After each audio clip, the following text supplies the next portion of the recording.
Halo teman-teman, nama gue Stefano. Hari ini gue baru mau bikin satu video perdana gue. Dan rencananya di channel ini gue pengen ngomongin semua hal sekitar sepak bola.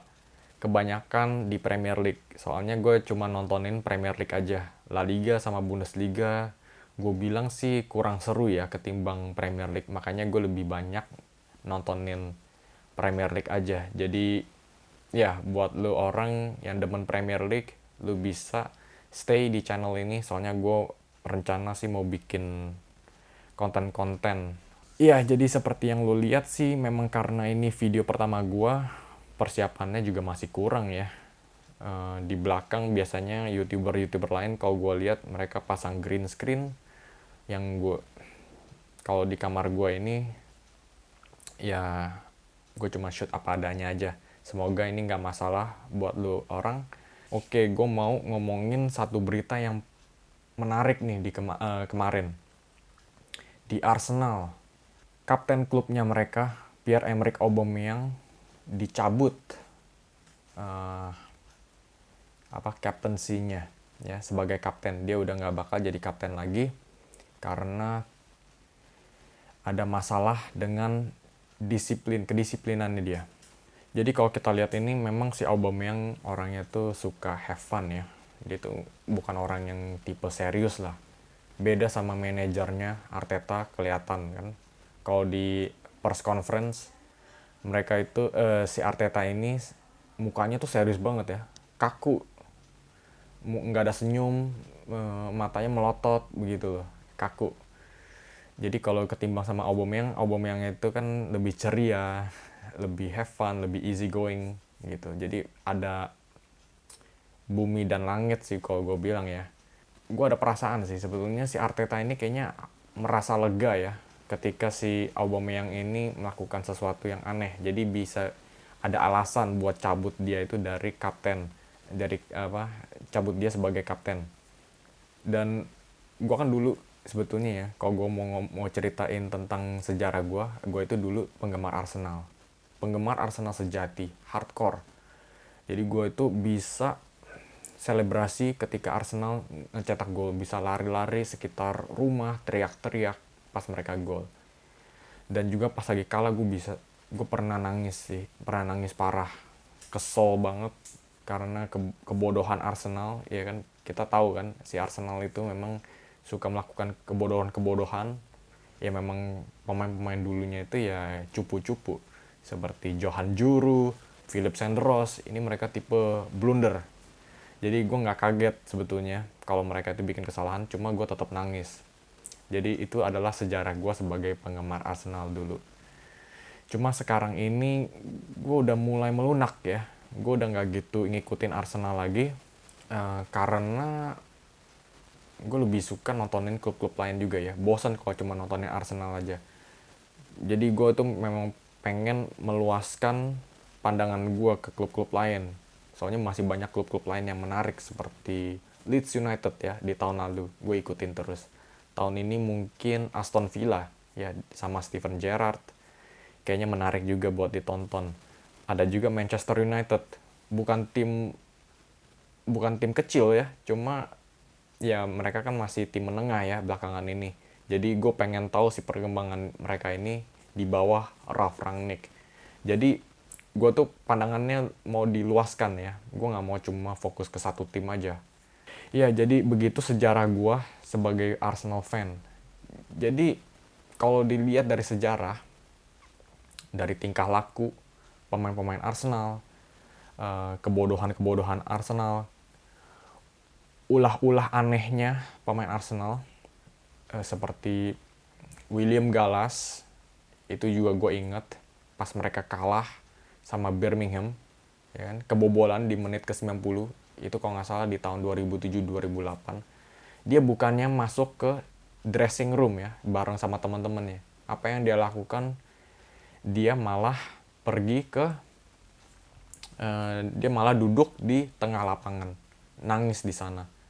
Di stadion pun juga masih banyak fans-fans yang masih tinggal di sana ya. Mereka masih belum keluar. Jadi sorotan mata itu tertuju ke William Gallas. Jadi ini tingkah laku yang aneh, nggak layak sebagai kapten Arsenal. Ya kalau kita lihat itu memang Aubameyang itu sifatnya have fun ya. Gue nggak kaget kalau dia itu ya bisa tengah malam tiba-tiba pergi ke clubbing ya, atau pergi pesta atau minum-minum. Jadi yang kemarin ini isunya dia itu pergi ke Barcelona untuk bikin tato di tangannya.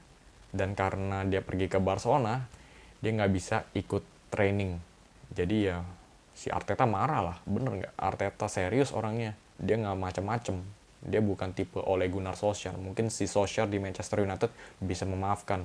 Dan kalau gue lihat dulu itu, gue pernah nonton satu dokumentasi ya tentang Aubameyang. Jadi ada satu orang nih dokumentasiin kehidupannya Aubameyang di luar sepak bola itu seperti apa. Jadi dia masuk, bisa dilihat tuh rumahnya itu mewah, mobilnya juga keren, Lamborghini, Ferrari, semuanya ada. Terus pokoknya kehidupannya mewah banget deh, flamboyan banget. Ya memang begitu sih ya kehidupan pesepak bola terkenal kan ya, nggak heran lagi. Cuma kesannya itu si Aubameyang itu tipenya lebih eksentrik ya, dari cara dia pangkas rambutnya, gaya rambutnya. Gue nggak tahu sih, banyak orang yang bilang rambutnya itu keren, tapi kayaknya nggak keren-keren amat ya. Dan juga dari cara selebrasinya dia, cara dia salto, lompat, kayaknya dia memang ini lebih suka apa ya, attention ya dari orang-orang di sekitarnya ya, tapi nggak gitu fokus sama karir sepak bolanya ya. Gue bilang kalau dia lebih fokus lagi, gue nggak bilang dia nggak fokus, cuma kalau dia bisa lebih fokus lagi, misalnya levelnya Ronaldo, gue bilang dia bisa jadi pemain top sebetulnya. Dia punya bakat yang luar biasa, tapi dia sayangnya agak sedikit kayak Balotelli ya. Balotelli parah banget sih, cuma Aubameyang itu tengah-tengah antara Balotelli dan Ronaldo. Jadi apa yang akan terjadi nih ketika si Aubameyang ini dicabut? Perasaan gue sih kayaknya Kieran Tierney ya. Tierney ini kayaknya yang paling cocok sama Arteta juga. Dia modelnya memang Arteta banget sih. Ya dari cara dia pakai baju dimasukin, kayaknya anak baik-baik ya, anak yang memang serius, nggak mikirin penampilan dia, nggak mikirin apa yang orang lain pikirin tentang dia itu cuma fokus sama karirnya aja. Dan kayaknya ini memang sejalan sama prinsipnya Arteta. Ada juga Granit Xhaka, gue nggak bakal ngomongin banyak deh, soalnya dia dulu juga pernah jadi kapten kan. Nggak mungkin kayaknya kalau Arsenal tuh balikin keputusannya, balik lagi jadiin si Xhaka jadi kapten. Nggak cocok juga, dia kayaknya terlalu emosional orangnya. Dia bukan tipe kayak John Terry yang walaupun gagah, nggak bisa dibully sama pemain lawan, tapi dia juga tahan emosi. Dia nggak bikin onar. Kalau si Xhaka kan masih suka bikin keonaran ya. Kayak dia dulu ngelempar tali kaptennya itu, dia banting. Dia juga masih suka dikritik ya soal performanya. Jadi kayaknya dia sebagai kapten kayak kurang menginspirasi. Dan kalau gue lihat di luar dua pemain ini, siapa lagi ya? Kayaknya sih udah nggak ada lagi ya. Memang pemain Arsenal ini memang nggak gitu terkenal ya untuk sifat kepemimpinannya. Kalau kita cari kapten, biasanya kita nggak cari di Arsenal. Biasanya kita dicarinya itu di klub-klub seperti Liverpool atau Chelsea. Memang kalau dari dulu Arsenal tuh sifatnya itu lebih kekanak-kanakan, bisa dibilang begitu. Gampang dibully. Dulu itu suka banget dibully sama pemain-pemain besarnya dari Stoke. Ya kan? Jadi kelihatannya pemainnya itu kecil-kecil, gampang dibully, disenggol-senggol. Oke, teman-teman, sampai di situ aja kayaknya hari ini. Ya, kayaknya gue udah ngomongin banyak tentang satu topik. Semoga lu enjoy. Dan kedepannya sih gue rencana memang pengen upload video baru lagi. Sampai jumpa di video mendatang.